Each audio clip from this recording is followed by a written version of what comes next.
Hey guys, this is Kita Bussey with 180 Firearms Training Podcast, joined by Mike Seifert and Grant Chancellor Madison, and we are going to talk about match prep. Mike, you just started doing match prep for a major that you're shooting this weekend. Why don't you go ahead and start? I did. I'm actually pretty excited about this particular podcast because I am currently in my hotel room down ready to shoot the Virginia State Championships tomorrow. I got here this morning. I went and walked the stages, and before I got back to the hotel here and doing the podcast, actually really pumped. So, the last podcast we had done previous to the one about you and Pixie, we were talking about the difference between level ones and majors. And so I'm at a major and I'm feeling pretty focused. I mean, I've been trying to go through my process here, coming down, listening to music, trying to stay focused, and then getting into it. And then now that I've seen the stages and I've got my plans, and I feel like I got some pretty solid plans, I'm actually really excited to shoot tomorrow. Now, I like what you said about listening to music. That's actually something I put in my next book, Train Smart, not released yet, but I did talk about that, where music can get you in the right mood. If you're all amped up and know you need to dial it back a little bit, you can listen to more chill music or something that calms you down, clears your head. Right. Or if you're feeling too chill, you can listen to music that's going to amp you up and get you in the right frame of mind. Yeah. And I mean, going back to, again, our last podcast, I was talking about staying on an even keel. That's kind of exactly what Keita was just saying there. You don't want to get too high, too low. You don't want to get too down. You don't want to get too up. So music is a good way to get you in the right state of mind, depending on what you need for that day. I mean, what if Dunkin' Donuts was closed and you didn't have your coffee, you might need a little bit more uppity stuff than, if you're all amped up. So I am, I'm currently going through my match prep process, and I'm now that I've seen the stages, I'm just kind of going through those in my head over and over. And I actually have taken some videos of what I think my plans are going to be so that I can watch those throughout the night, just to give myself a little refresher before I show up in the morning. Hopefully, I usually like to be there first thing. So I'll be there probably like 6:30 when it's still a little dark outside, but I like to do that so that way, because there's not many people that are walking the stages. And if I got my shoes on and all my crap over on my stage, I'm ready to go, and I can go through every one of my plans and rehearse them without anybody in my way. And I'm really excited tomorrow. Yeah. So let's dial this back a little bit. At what point, and I think we're all going to have different answers, at what point do you begin prepping for a match? Go ahead, Grant. Well, okay, fine. I'll do this because I think it. Okay. My match prep starts basically at the beginning of the month when I get paid. So I can divide, how much ammo do I need for practice? How much ammo do I need for matches? And whatever's left is kind of food, but that's not important. We won't get into your food to match ratio of how much money you spend, because I'm sure it's much more. Hey, ramen noodles. I'd rather shoot than eat. I'd rather shoot than eat. Yeah. pretty much at the moment. Grant is sponsored by ramen noodles. I'm sponsored by Marlboro. Yeah, I like Marlboro. So basically I try and load my month's worth of ammo beforehand. I do not like to have to load like a week before all that. And also because of the availability here of components, I want to make sure that I have everything set, that the velocity is correct, that my gun that's now being worn is still going to make factor, especially if it's a major match. Kind of covet the match ammo, gauge everything. I'd like to stop it. I want to ask you about that. So you chrono before every major, even though you load on the same machine. Do you change the settings on your machine? No, that's why you're worried about it. And just check. Oh wow. See, I don't do that at all, man. So I have set my machine, and I know I've shot the same load now at probably 7 or 8 straight matches, and that was when I changed bullets. But I never changed my powder or anything like that. I know it makes power factor. I'm like 138. I don't even ever worry about that. Yeah. So what I would do is put witness marks on the press, so I know exactly where it is supposed to be. And as long as it's on those witness marks, I know the power factor is going to be the same if I'm using all the same components to reload. However, if you change something, as Grant was saying, components are harder to find. So maybe he changed primers. Maybe I've changed powder and primer about 3 times over the last 2 months. Powder is the big one, right? I've used all now that we're going through this primer shortage here in the US. I have used everybody's been throwing me primers. I've used Winchester, CCIs, I used Wolf's. it doesn't really change anything for me. They all still shoot the same with the primer. To me, the biggest thing is if you're going to change your powder, if you're going to change your bullet weight, bullet profile, or if you have to even maintain your machine. Like if you have to take a die out in order to work on it and then put it back in or something like that, make sure that it's still running the exact same way. You should take it out and test it, even if you're not going to chrono it. I mean, but Yeah, I set it up and forget it, and it is what it is. I take the same load, and like I said, the only time I have to check it is when I change it, but I don't ever change it. So Yeah, no, yeah, my if even practice one ammo is like variable that. changes, you need to check your power factor again. You need to chrono again. Yep. Yeah, but Just to be even safe. if stuff doesn't change, like it, you never know. So I'm also trying to run on like 175 power factor because I've shot major. So when you're running close to the edge there, I do like to just make sure that I'm still on the edge, and sometimes I mess it up and I go 180. But that was the last major. So yeah, match ammo is loaded. I try doing 1,000 round batches so that I can test it. So test 50 rounds first, 50 rounds at the end of it, so I know that I didn't miss anything. And it's been pretty good. On ammo's been pretty reliable. I make sure that the primers work, especially with the springs that I've put in my gun. So I'm running Federal small pistol primers, which are very difficult to find and very expensive, but I'm happy to pay the premium because they are the most reliable primers that I've come across, especially when you are running lighter striker springs in a Glock platform. So I've had CCI where I've had a dead primer, especially since the whole ammo crunch thing. We've had that. Genix, which is some Bosnian primer that we get, which is just atrocious, and then Murum, which is And they come in a big Russian box where they're all loose. Yes, They're not even packaged. That's exactly what I would primers picture of in my head terribleness. with Bosnian primers. If they didn't come loose in a box, I would not think that was right. And they're super cheap, but for some reason, okay, first of all, they're a little bit thicker, then also they're a little bit wider, so you kind of have to crunch them into the primer pockets. Yeah. So if there's a little bit of dirt in that, they start to seat a little proud.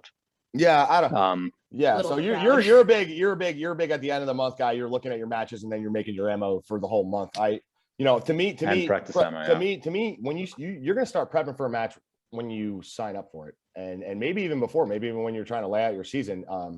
Depending on what you think is going to happen in the US, a lot of the stuff happens around January 1st. There's a lot of signups that go on Jan 1 for a lot of the big matches, and sometimes you don't find them on Practice Score, by the way. Little helpful tip. Sometimes you got to go on USPSA.com, and that's where you'll actually find the registration link.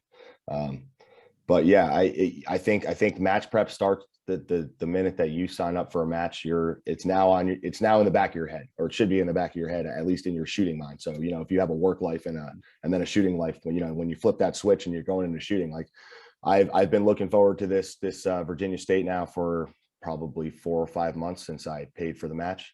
And all the locals that I shoot and all the stuff, I mean, yeah, there've been majors in between, but they all boil down to every major. So everything that I do is all for the majors. And now it's here. So I've been prepping for this since I signed up for it 4 months ago. I don't know. That's A good rule of thumb.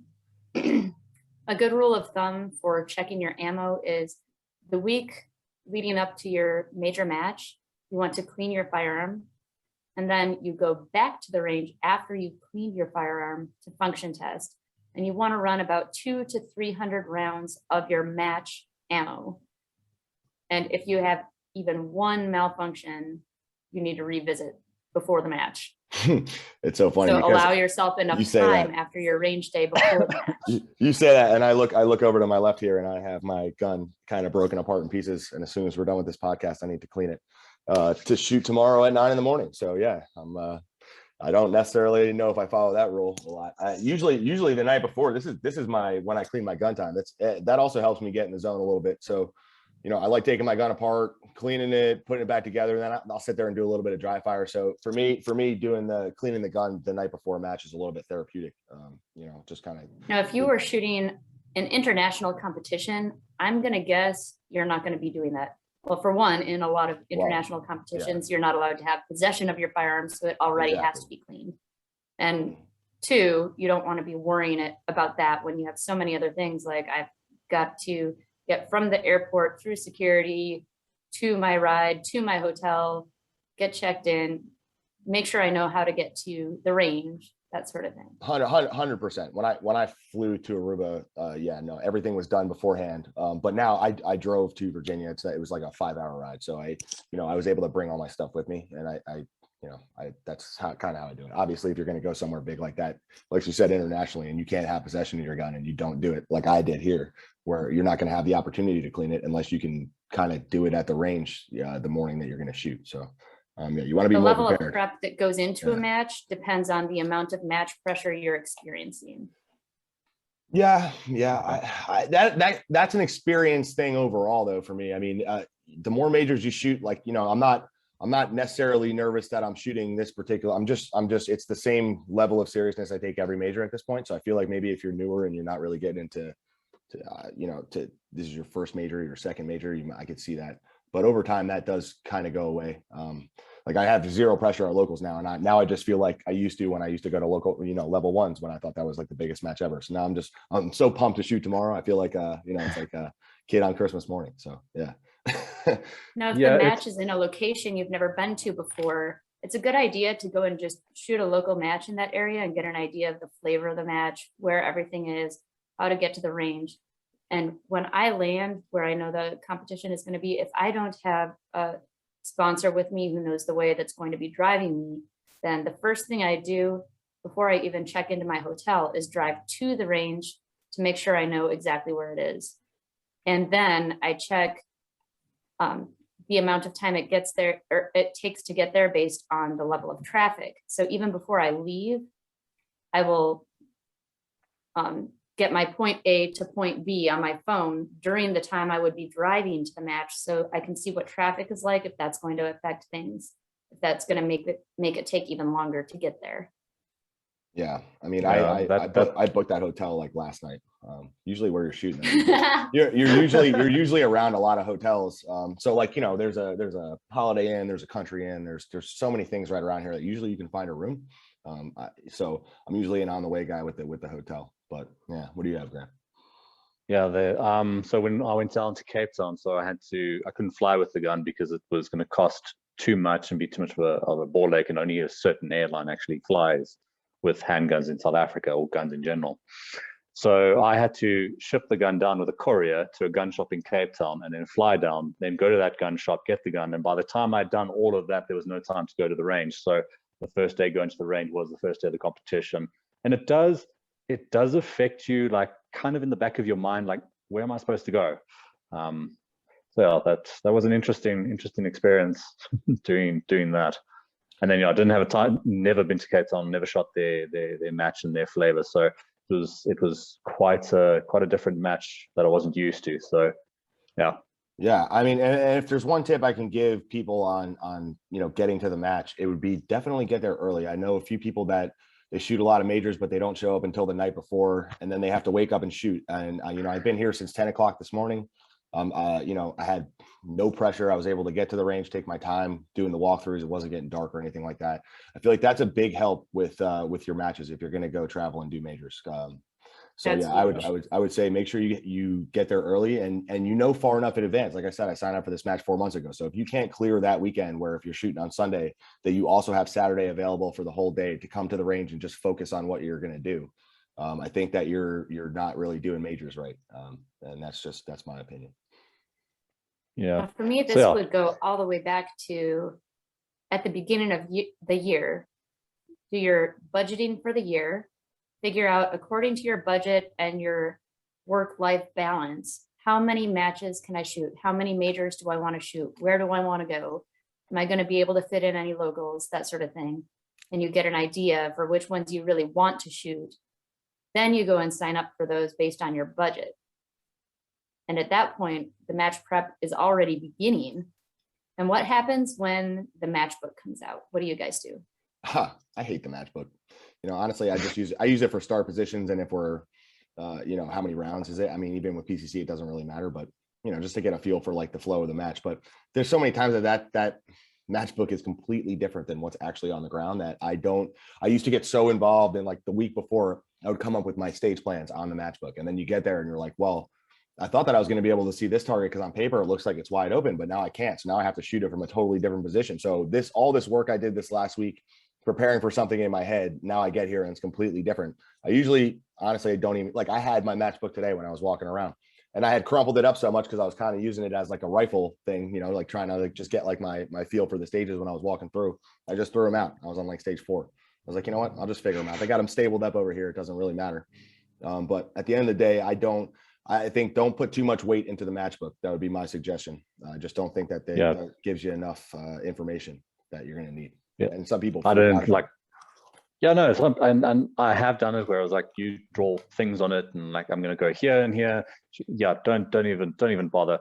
Start position, round count, any weird things like mags on a table or bags on a drum or gun on the table, or you're starting in a weird or heels touching or something, weirdness like that, like start positions. But apart from that, like, no, just ignore it. And how many targets are there? Right. So what we did, Grant, when you were preparing to go shoot nationals, you sent me your matchbook. What did we do?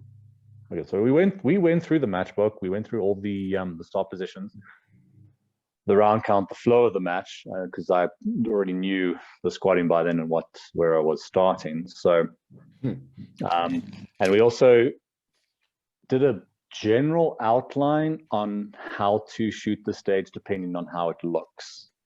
So it's basically a case of maybe this will work, but it probably won't. And then if it flows like this is what you should do. But apart from that, yeah, we went through it. We kind of just did it like a bit of a mental thing, because I did think I needed it, actually, looking at that matchbook. To me, it's a waste of brain power. It's a waste of brain power because you're thinking about something that you can't even see yet. So like, yeah, it looks great on paper, but I mean, until I actually see it in my eyes and I'm actually on the stage, to me, it's just, I don't even waste my time anymore. And I feel bad for the people that are out there that really like take it to heart. Like, man, I used to be that guy, Grant. I used to draw arrows where I was going to run. You know, I used to be like, this is where I'm doing my plan. And then I get there and it was like, well, I think it's nice to go 20% of the way there on the matchbook. So if you spend 20% and you spent it there, and if you need to throw that away, you're not throwing too much brain power away. Yeah. Mike, you have to understand, in South Africa, their matchbooks are actually pretty accurate to what's laid down on the ground. It's not like the US. The matchbooks are around here are getting better. They got SketchUp now. So like, you know, if you are shooting at a range at a major, hopefully you have a serious MD there, or somebody that has at least measured the base. And I mean, it's not that difficult to put it into a CAD program to scale. Like I know Dave Ankney at this match, the guy that's doing this match, that's exactly what he does. So that's why I talked to Dave before the match. And I'm like, should I even look at the matchbook, Dave, or is it pointless? And he's like, no, it's all actually to scale and everything is perfect. So his matchbook was a little more accurate. I'd like to see people come around more to that. But I can't count on people, or I can't count on everybody to be like Dave. So I just usually, it is what it is. I never make a plan according to the matchbook. I wait till I see it on the ground. And even then, it's not totally cemented in my brain, because somebody else might see something I didn't, or I might see something I didn't when I arrived the next day and didn't see it the day before. So for me, I look for awkward positions, weird start positions. Like Grant said, your gun starts on a table, whatever it might be. You're in a boat, and take those things. Usually you get the matchbook maybe a month, 3 weeks before. So that gives you a couple days you can go to the range and practice these things. So let's say you haven't practiced unloaded starts in a while. Maybe you want to do a couple of those because you see that there are 3 unloaded starts in the stage, whatever it may be. So just brush up on those skills that are in there. Or if you see a skill that you've never practiced before, then definitely get to the range and practice whatever that skill might be. I think that's a bad idea. I think it's great to work on that kind of stuff at locals. I think that at a major, you should do what you're comfortable with. It's usually going to work out better for you. I mean, if you had just started shooting on the move, I don't think a major is necessarily a spot to implement that. But if it's something that you've been working on at locals for a month or two and you're feeling a little bit more confident with it, maybe that would be the spot to like, hey, I'm going to shoot these on the move. I'm going to be a little more aggressive at this major. But to me, you practice what you're bad at. And then when you get to a major, you do what you're comfortable with. That would be the way that I would describe it. Yeah, during the week leading up to the match, you're not going to get any better than you are right now in this moment. Right. But you can brush up on skills that maybe you haven't practiced for a while if you see it's going to be in the match. Exactly. And it might be faster for you to shoot that on the move technically, if you looked at it on paper, yes, then you standing there. But if you're going to shoot it on the move and you're going to take a miss or you're going to hit a no shoot because of that, stand still and take the 2 shots that you're going to get 2 alphas and move on. Your match is going to be better because of it. It's not what's better in theory. It's what is going to give you your best score for this day. And that's not saying your next major you're not going to improve that, and you're going to utilize it and you're going to have a better score because of it. But on this day, this is what I got and this is what I'm going to use. So I think Yeah, that I goes think more into also- stage planning sorry. and knowing your level of skill as you select your plan. right. Yeah, I think I have, as an IPSC shooter, I need to put a little bit more into the match book because I don't have the ability the day before to actually walk on the stages and plan, how I'm going to shoot it. It's on the match day. So I need to already have something in my head when I get up to the stage and do my 5-minute walkthrough once, because there was a long line and it was a 32 round stage. I need to have something there to have to be able to shoot with and to work with. How are you on making a modification right before you shoot? So like if you have a plan because of that, and then you step up and you see somebody do something, are you able to be like, oh, well, I'm just going to change, instead of shooting this one, and this one, I'm going to flip the order and shoot them that way right before you shoot? Are you able to do that? Because I feel like that's I'm something actually that I can yeah. pull the trigger on pretty well. Yeah, no, I also feel like I can actually change my plan like almost immediately, depending on the size of the stage. If it's a 32 rounder, I'm probably, if I see someone do something, I'm more likely to follow my plan because I've already walked through, visualized, and I've changed my plans at the whim and on a 32 rounder and forgotten a target. So I don't want to actually repeat that. If it's a smaller stage, like a 25 round stage, then I'm actually more likely to do that, especially if it's going to be 2 or 3 seconds faster. Then it's worth the risk. If there's a significant gain to be had, like 3 seconds, and you're in the winning for being the national champion, you have to do it. And you have to be able to execute. I agree it. with that. But generally speaking, people, I mean, like, I've seen Christian Seiler wrap his leg around a wall and then shoot something that while hanging with one hand. That's not necessarily the best plan for everybody. So I hear that a lot. Oh, well, this is how he shot it, or this is how she shot it. And it's like, what is that the best way for you to shoot it? And that's, like not necessarily always yes is the answer. So most people typically, unless you realize you completely missed a target during your walkthrough, you don't want to be changing your plan, especially if you're a newer shooter. Once you've got your plan, it's your plan, don't change it. But if you completely missed a target, you don't want to have that FT. You're going to have to try and work that in. Or if you realized you can have a 3 to 5 second gain by doing something a little bit different, then maybe you want to consider it depending where you are in the shooting order. But for us, if I could ever get 3 to 5 seconds, I'm trying it. If you're telling me, even if I don't necessarily have it in my head, but if you're telling me I got 5 seconds potentially, like that, whatever, like I'm going for it. I mean, that's a significant amount of time. I would too. Yeah, and especially on like activator sequences, if you see someone shoot a sequence that is faster, you need to shoot it the same way. Nope. See, now those are the only times that I would not change my plan, because that's like something that is so, I've had to memorize, like if there's like a bunch of plates in a row, it's like I got to shoot 1, 6, 3, 4, 2, 5, like and then I have, if I see that right before, there's no way I'm going to be able to change that. I could definitely shoot paper targets, better than I do steel targets. Like there's a steel array that's in like some kind of complicated activator order, and I have a plan. Like I don't care what you tell me on the line, like I'm shooting my way, otherwise I'm going to completely botch it. So yeah, I don't know about that, but paper, yeah, like just arrays, like inside to outside or outside to inside, or like I'm going to shoot this one on the way in versus the way out, like things like that. That's what I was kind of referring to at first. Yeah, simplicity is usually the best. Whatever your brain would default to if something goes wrong is usually a good plan. But you do get to a level where you can just watch different activator sequences, not cement anything in your brain yet until you see other people shoot, and then pick which one you want. Yeah, no, absolutely. So yeah, so a week before the match, I do that. I take my gun completely apart, clean everything, then run about 200 rounds of the match ammo through it. Then before the match, I make sure I field strip the gun again, because I want to make sure that the chamber's clean and the extractor's clean, not detail stripping it. I've taken, my gun apart to the field strip level enough that I can do it. So I do that. And then if it's a 2 or 3 day match, I'm doing that again before every day, because the gun's dirty, the gun's grimy, it's full of dust. You'll see that at major matches that are 2 or 3 days, that the guys' guns are working fine the first day, second day they're having issues, and the third day something goes wrong. So I'm making sure that I'm cleaning it throughout the match. Now my Da Vinci, tell you that. The thing ran like a champ. Yeah, I shoot a CZ. I'm usually pretty good, but I will, just check the feed ramp, make sure that's cleaned up in between days. But I don't do Yeah. like a major field strip. Yeah. No, I do, and I'm having success from that. I don't know if I left the gun dirty, would it still run? Probably, but I'm not going to take that risk. And then throughout the match, when you drop a mag and it hits the ground, I'm generally taking it apart and cleaning it before I load it up again. Not me. I really enjoy that. I do not have to have my mags hit the dirt. And if I do, I have a spare mag in my bag that I actually use in order for the one that's going to hit the dirt. So my extensions actually never hit the ground. But we're talking about gun prep. I mean, is there anything that you do for your body beforehand? Last year I went to nationals and it was my first nationals ever, and it was Florida in June. I didn't really put 2 and 2 together because I'm just, I got to learn the hard way.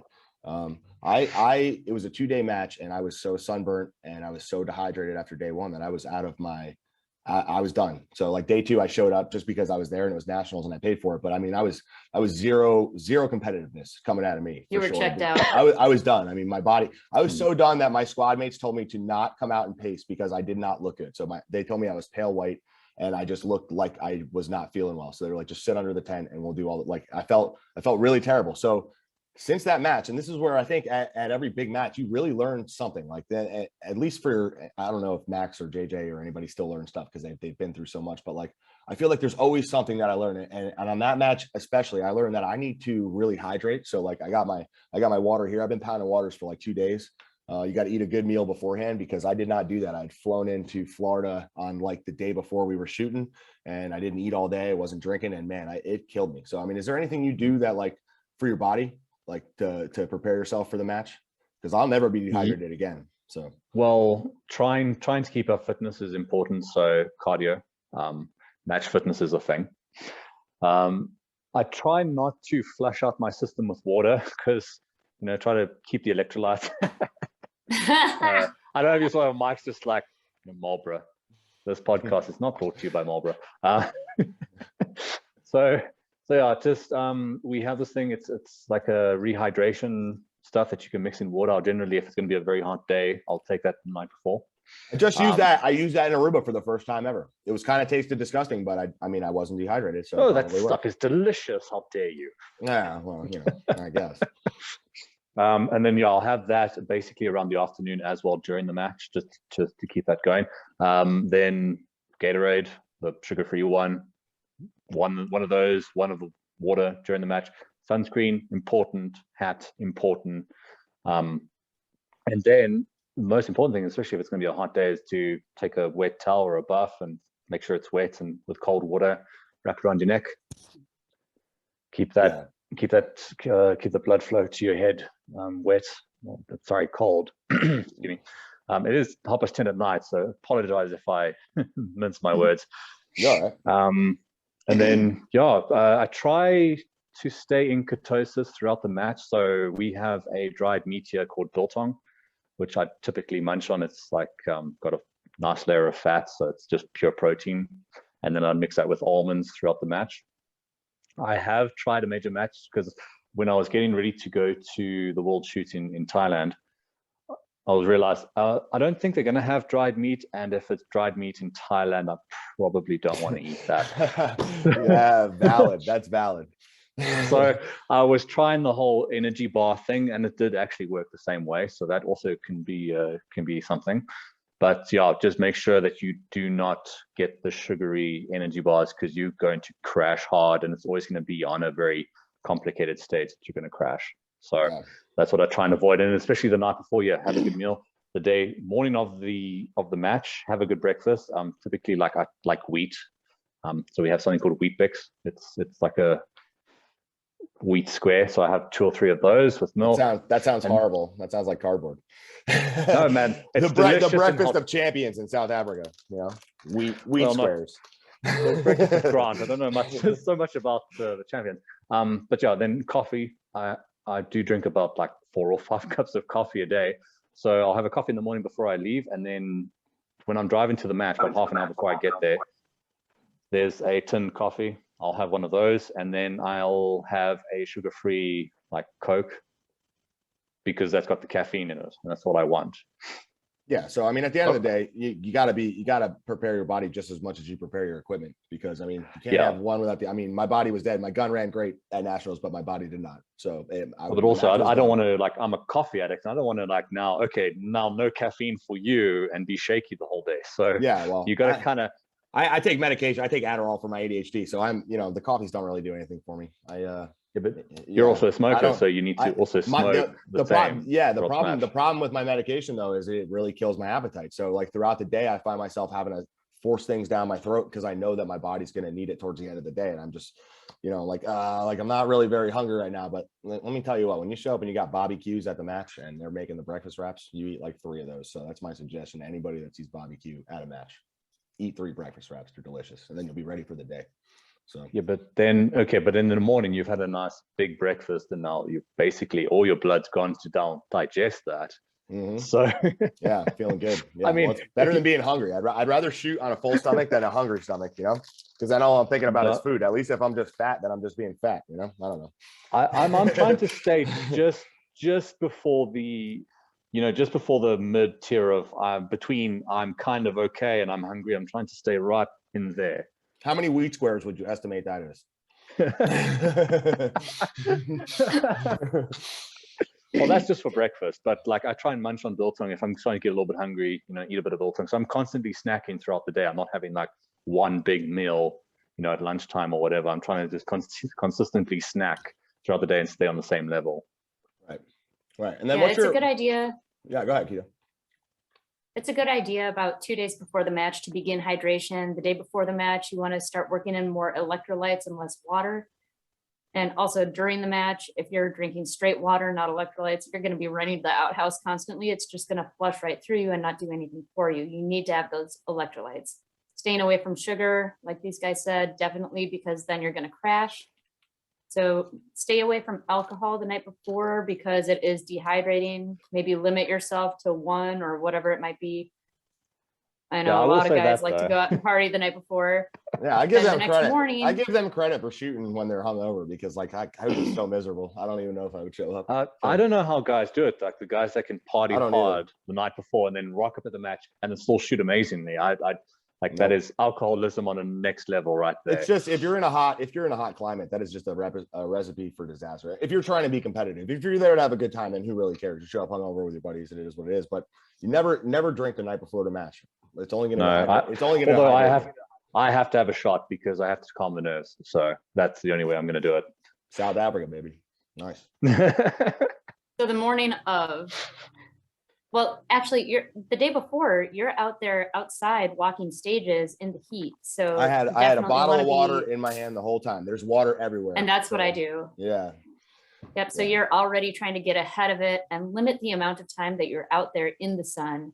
Try to be as efficient as possible in your walkthroughs the day before, so you're not out there exposed to the heat the whole time. And the morning of, especially earlier in the season, the sun affects you more than late summer. I mean, at that point, you've been outside at so many matches that you're tanned and like you're not necessarily going to get burnt so easily. So like really be careful at the beginning of a season if you have an important match, and make sure that you're prepared for that, because if it's your first time, if you're in the northern parts of the US, or I don't know how it is in South Africa, I'm sure you guys have winter, but and it's cold, and then you go fly somewhere that's extremely hot, that's going to be quite a big change. So so if you're traveling the heat's not a big change for us.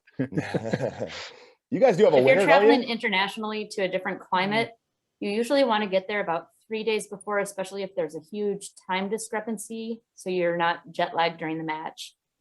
So get there about 3 days before, give your body some time to adjust to the climate and to the time change before your match starts. Now, once you arrive at your match that morning, definitely get a good breakfast in, because you're going to be getting to the range early anyway. You're going to have time to digest that food before you start shooting, so your blood isn't all in your stomach. You do have circulation going to your brain and to your eyes, which is a little important when you're shooting. Then definitely just be snacking all day. My preferred snacks are biltong, South African biltong, which you can order in the US. Because it is a dehydrated meat. Really? Yeah. Oh my goodness. Hey, don't don't knock it until you try. Is it like the okay? South African beef jerky? Is it really good? Like, is it like it's Yes, it's really Well, good. our beef jerky is very dry and chewy and hard to bite into, difficult to digest. I might have to try it. I mean, you might have sold me on it. I mean, that if you're going through all the trouble to get this crap, I mean, I might buy some. You know, so. Now, South African biltong has it has the fat still in there. It's tender and juicy, doesn't go bad. So that fat is energy. The fat gives you energy for your match, where the beef jerky in the US doesn't have that. And that's really important. You need the fat Oh, that's and good. the protein. Then I'm definitely prepared. I've been working And on then my I also fat do for a couple the of years. almonds. Yeah. So And nothing then cheese. just keep snacking all day long. Don't do a big meal for lunch. If you do, again, all of the blood is going to rush to your stomach and not your brain and your eyes. So just keep snacking all day long. Yeah. So basically, what Kid has just explained is what I do. So you can kind of assume who's actually coaching me. Yeah. I'm just the anti. If you tell me that's what we should do, I'm gonna try to do it the opposite way. just to prove you wrong, because that's just the way I am. So yeah. Well, I mean, there's many ways to skin the cat. This is just the way that like does work for and me. Now you just told me that I can't do it my way. So now I'm definitely gonna try to throw that one in your face. So that's why I shoot PCC. Actually, that's what motivates me every match. Well, and another thing is when you remove yourself from the stage to go sit down, eat lunch, relax, hang out with your friends, eating this big meal, not only does it weigh you down and take the blood flow away from your brain, but then you've mentally checked out. So if you stay on your stage and just keep snacking, that is going to help your mental game quite a lot. I'm gonna do that tomorrow. Because I always struggle after lunch, like really bad. Like my first stage after lunch, and sometimes my second, third, fourth, and fifth stage after lunch are usually horrible. I could be shooting it's like great you start up to the whole that day point. again. Right, and never. I mean, I'm sure it's not true, but I feel like almost 100% of the time it is never good after lunch. And like no matter how pumped up I get, so I might try that tomorrow. I might see if I can go to Bobby Q's and get like a couple extra wraps or something, and then hang out at my stage, and I'm gonna let you know how that goes actually. So yeah. Okay, yeah, you brought up lunch. Like every match has a lunch break. It's usually about an hour, and it's more for the ROs, and they do need a lunch break.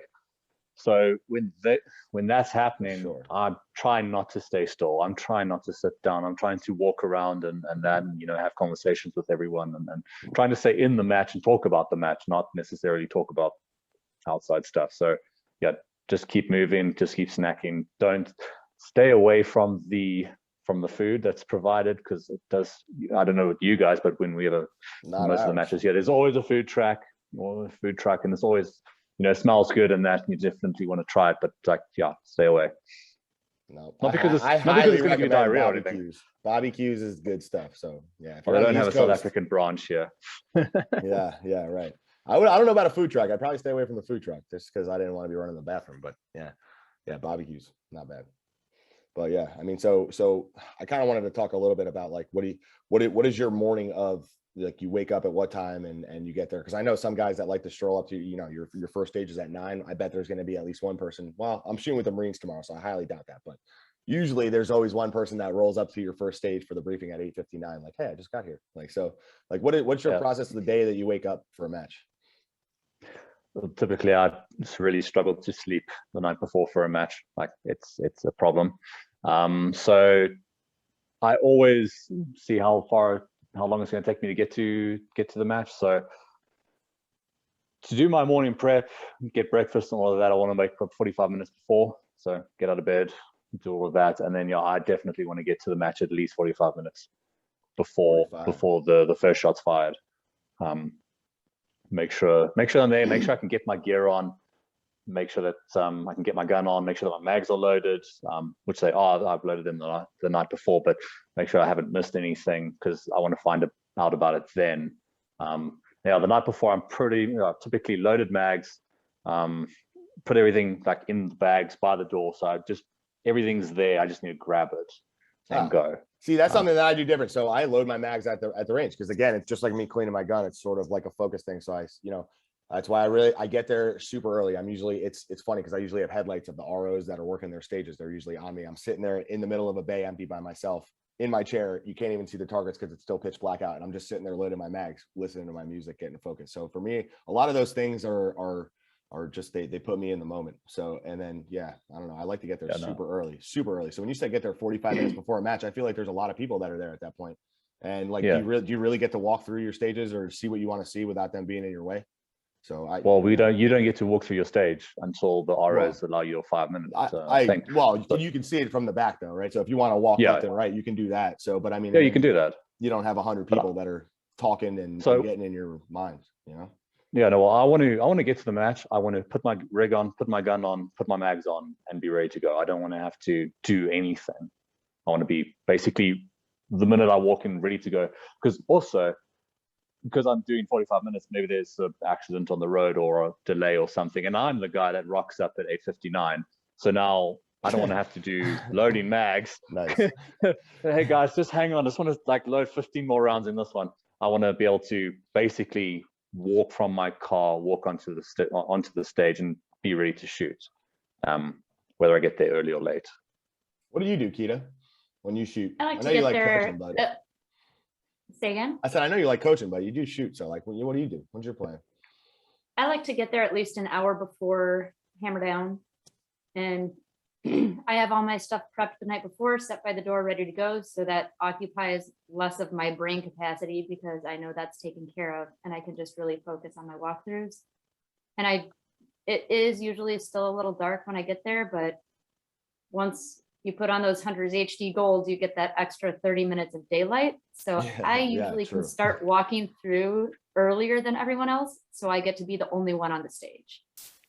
Yeah, and I like that too. I just like to be left alone at that point because, like, you remember I was saying that, you know, you could be kind of serious, or I don't mind when people talk to me. I don't mind when people talk to me because I've already walked through every single stage at least 3 times. And so now that you're over to me, I've practiced it. It doesn't bother me anymore, right? So like if you get there early enough, I think, like Grant said, with traffic too, I think it just takes a lot of pressure off your mind. To me, and Kita, I just like what you said about brain capacity. I like to do everything that isn't going to require brain capacity that has to do with shooting. So like I got enough of my SIGs for tomorrow. I got enough waters for tomorrow. I have everything packed out. Like I don't have to run to the store. I have gas, right? I have all that kind of stuff. So now like literally all I have to do tomorrow is everything that has to do with shooting and guns and like focusing on this match.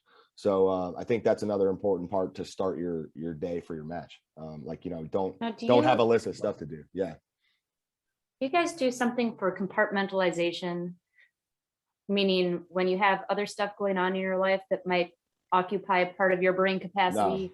No. And that's where ADHD comes in, is really handy. I mean, you know, it's a detriment, but it's also a benefit sometimes. I am able to hyper focus on things that I love. And when it comes to shooting, if I have anything going on in my life, I am only thinking about shooting, which I think is partly why I love shooting. And I love, like, you know, I'll play golf too. Like it's just a stretch of time that it's what I'm focused on. And no matter what else is going on in my life, I can kind of put it out of my head.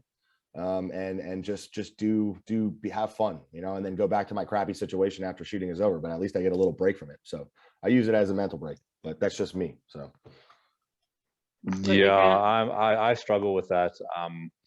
So when I get to the range, the phone gets not switched off because I'm using for videos, but I turn off the data and all of that because don't bother me. And it doesn't actually turn off the phone call receiving. So yeah, I actually have been phoned at a match and my match was ruined because, you know, I got this phone call. Boo, that's weak. That's weak.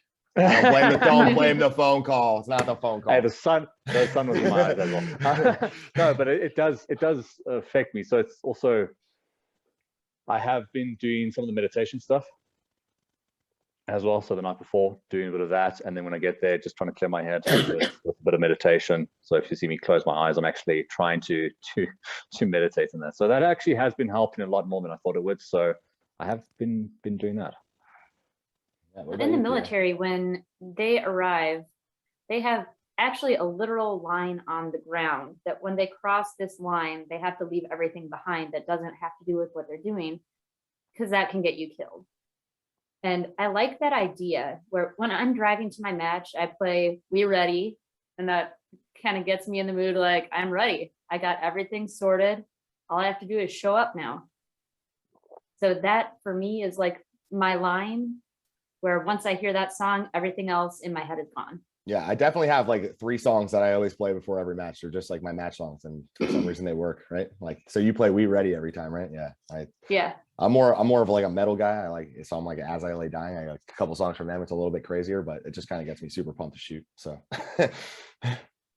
Yeah, I also have my match playlist that I play while I'm driving in the car yeah, on Spotify. yeah. And then the other thing that that was my one. So the other thing I wanted to ask both of you guys is like, because this is something I struggle with. Like, what is your mindset going up to stage one? Are you like doing laps in the parking lot? You're running laps so you're nice and warm, and you're trying to come out and run like what you'd be running at, stage 6 of the day, like where you're running a little faster, or are you trying to come out at like 85% and just get one in there? Yeah, I'm dialing like back. what is yeah, I've done both and I struggle. Dial it back. My stage one just sucks all the time, whether it's after lunch or the beginning of the day. So like I've tried to back off and it's like, well, I could have gone faster and that sucked. Or I go fast and then I get a couple misses and I'm like, well, now I'm from behind. I got to come back. So I still haven't figured it out. Yeah, so if you're running with the super squad in that, you can dial it back, and you know that everyone else is going to dial it back. Typically before every stage, I'm trying to do a little bit of stretching, and that get it detailed in a book how to stretch, or in a class how to stretch properly without ruining your elasticity of your muscles. So I try to do that. I forget to do it sometimes. So definitely dial it back. The problem is though, if you're not in the super squad and you have those guys are probably going to shoot that stage as stage 6, and they're going to run it 100%. Right. That's what's in my mind every time. I'm like, man, like I need to crush this first stage because this is going to be their stage 6. And like, they're going to be warmed up by then. And so you don't need to win every stage though. You just need to be I get it, but 90% of them. That's a mental block that I have on every time that I start. And I think it's mostly comes from my lunch and how I suck on the first stage of the day. So like, I really just, I haven't got over that yet where I can't get that out of my head. Yeah. I think about what they're going to do in the middle of the day. If you win that stage, great, you won that stage. But if you don't win it and you lose that stage, you could lose the match. Right. You can't win it here, but you can lose it here, kind of thing. Yeah. So you can dial it back, and basically you won't win that stage, and know that you're not going to win that stage going into it, but you can at least shoot upwards of 90% of. What if it's a 160 pointer? What if it's a 160er and that's the biggest one? And the next biggest one's 120. Unfortunately, that's just that's sometimes there is luck, and sometimes you luck out and starting on the 160-point stage, and they're starting on a 30-point stage, and they get to shoot the 160 stage at the end of the day, and they're already pumping it, and they're gonna crush you basically. But unfortunately, they're also gonna have to shoot a stage as stage 1 that you're gonna shoot at stage 6, and you can crash them and kind of claw some points back. Yeah. So hopefully on it's a long match, it's a long game, and consistency wins matches, not stage wins. No, I agree with that. Yeah. Peter, what do you have to say about that? What? You took the words right out of my mouth. But what the top guys do is they dial it back on the first stage. They all do. But observers watching them shoot the stage go, man, they just crushed it. They were going at 100%. Yeah. Even though they may have gotten 100% on that stage, doesn't mean they were necessarily shooting at their 100%. Right. They were dialing it back. It's just so much faster than everyone else, even when they dial it back. But everyone's dialing it back on that first stage. Just be consistent through the match. Yeah, I mean, I guess right now I'm not really worried about it because I don't even know where my stage 1 is. I got my squad matrix right here. I was gonna look that up after this podcast is over because I got all the stages in my head. I just don't know. Like, man, I always like to start on a smaller stage. So like if I know the range, and that's something that you could do. Here's a tip for people that most people don't know. First of all, most people need to understand how the scoring works. Okay, if you have a 160-point stage, it's worth more for your match than an 80-point stage, and I think most people don't understand that. It's frustrating to talk to them. But I think that if you know the range, right? Like I know when we go shoot on Talani, I know what bay 1 is, what bay 2 is, what bay 3 is. You should look at like if you know what the size of the bay is, they can only put a certain stage. Now you'll have some MDs that will be able to squeeze a 32 rounder in a really tight bay. But like for the most part, if you know that there's like a string of a couple smaller bays and you are a better, I need to warm up a little bit before I get to these big 150, 160 point stages. Try to sign up on the squad regardless of who's on it, because it's going to be better for your match that if you start on those smaller stages. So like shooting area 8 2 years ago, or shooting Mid-Atlantic this past year, I started on squad 1 because bay 1, 2, and 3 are relatively small. And then bay 4, 5, 6, 7 are relatively big. So like if I start on one of those, I'm probably going to start on a stage that's worth more for my match. And I'd rather get on like a nice 60 or 70 pointer, and God forbid something goes wrong. So I think Yeah, so Now that's what where these the top guys are difference doing- come in. Go yeah. ahead, Kidus. I'll say them. what these top guys are doing are they're just shooting to their sights on that first stage and trusting that they're going to be fast enough. They're not trying to, go fast. And if it is a 160-point stage, then you're just shooting to your sights anyway. Yeah, Because you've got to get those hits. I agree. Yeah, it's more about hits usually on those, unless it's a burner 32 and then time. Yeah, how do you judge that? So like my match strategy is I usually say if it's under 10 seconds, I'm worried about my time, and if it's over 10 seconds to maybe over 12 seconds, I'm worried about my hits, because the denominator does matter when you get down to those lower numbers. So like when you step up to a stage, like what's your strategy on that? Like I need to get my hits here, or do you just have one strategy that you use for everyone? Because I definitely vary mine depending on like, well, this is a 25-second stage by the top guys. So like if I have 23 and I have, I'd rather get my points here. But then there's other ones that are like, well, I don't care if I have all Charlies. If I can do this 3 seconds faster, I'm going to get 50% more just on time. So like, what is your strategy going into a big match? You have to be able to. Go ahead, Grant. I just blew Grant's mind, I think. Yeah, no, because no, I'm just trying to think about that, because it's really difficult to judge that, because if you know that one of the top guys who might win it and you might beat him just mic that stage, you don't want to go too fast and throw enough Charlies and Deltas that it's basically as if you just mic'd the stage. I think it depends. But I think it depends. I think if it's a 7-second stage and he did it in 7 and I can do it in 3.5, I'll take the Charlies and the Deltas. I think I'm going to win. Yeah, but he can beat you by 10% on that stage, but maybe he's going to make a mistake on the next one. And if you try and go as fast as him and your skill level's just not there, or you get unlucky on that stage and you mic it, you could lose all the 30, 40 points that you were trying to fight for. All right, well, that's what I'm never talking about exceeding my skill level. I'm trying to push it like, okay, I'm going to give it all speed, like I want all speed here. So I'm going to push it as hard as I can. I'm not going to try to necessarily keep up with them, but like, do you understand what I'm saying? Like, I'm not trying to say, don't exceed your skill level and try to do something. I'm thinking more of the consistency side. You're thinking, okay, well, here I'm going to go super fast and get here I'm worried about getting a good raw time. Yeah, that's slow down and get some points. I've done that at a match and I was like, okay, maybe I should just slow down and get all my hits on this one. And I didn't shoot consistently. I didn't shoot how I normally shot, and it did come back to bite me. And then at the end of the day, I was like, okay, well, throw everything to the wind. Last stage, just shot how I shot and managed to beat everyone, but by then it was too late. So it's a case of I just want to shoot how I shoot and be consistent in my shooting, not necessarily, well, let's just go super fast here, let's go super points here.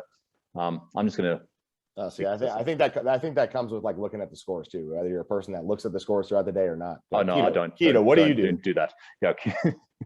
Well, you need to have a general idea of what the hit factor should be on every stage, just because that helps give you input into decisions you make on the stage. What kind of calculated risk are you going to take for your skill level? Exactly. And at that point, that's when I look at it, and that's why I look at other people's scores. So other people look at people's scores and they get really nervous about it. And I'm like, I just want to see generally where I should be.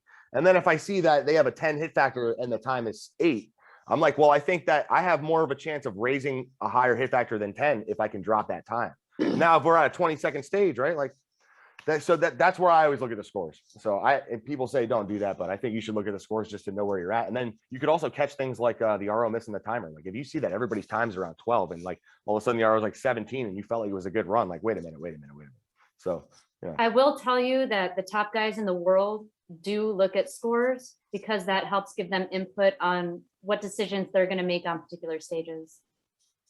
Not all of them do, but most of them do.